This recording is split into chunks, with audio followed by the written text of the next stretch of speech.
I just released a video on some of the problems I have had with the jointer that I built pertaining to the accuracy of the cuts it's producing.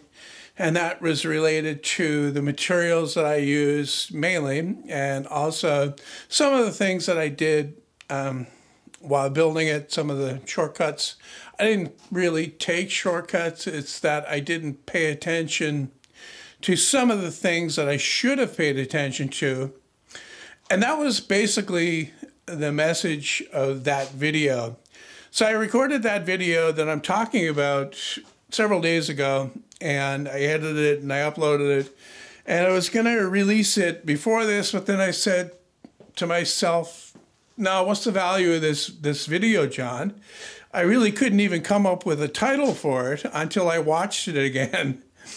And I called it something that I said actually halfway through the video, which I thought was the best title for it. Because it's true.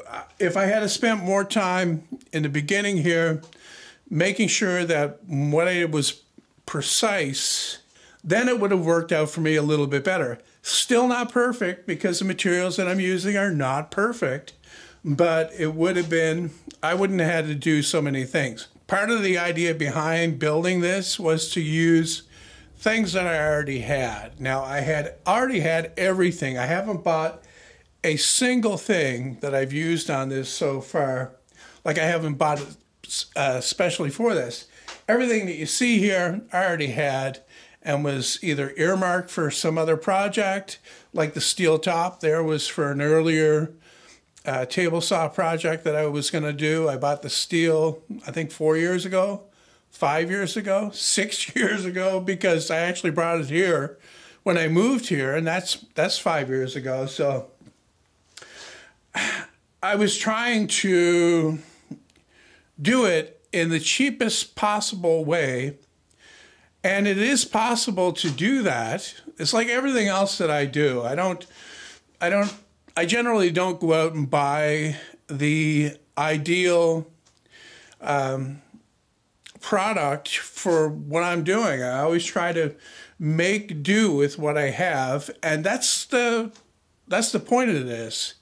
The steel is not perfect, but it can be worked with. I can work with it, and I've got it to the point now where I'm happy with the accuracy. I spent some more time this morning working with it, and I was planing this piece of hard maple. I was doing the edge, and then I did the face to check that out, and it looks really good. The way it's cutting now is within my specifications, I guess you could say, because like I said from the beginning, I never did expect perfect results out of this, and I know the limitations of what I will do with this. I'll basically just be using it to flatten rough lumber on one side, rough or twisted lumber on one side, and using the surface planer to surface the other side, and then I'll flip it over and make both sides parallel. I'll be relying more on the accuracy and the precision of the surface planer that's inside that cabinet down there than I will be on this right here. This will be, I can't say it's a rough machining tool because it's not. It's going to provide a accurate surface, but it's an accurate surface within reason. I don't need it to be 100% perfectly flat, but having it really close to that will work for me. I'm going to talk a little bit about things that I would change to make the whole process easier if I were to do this again.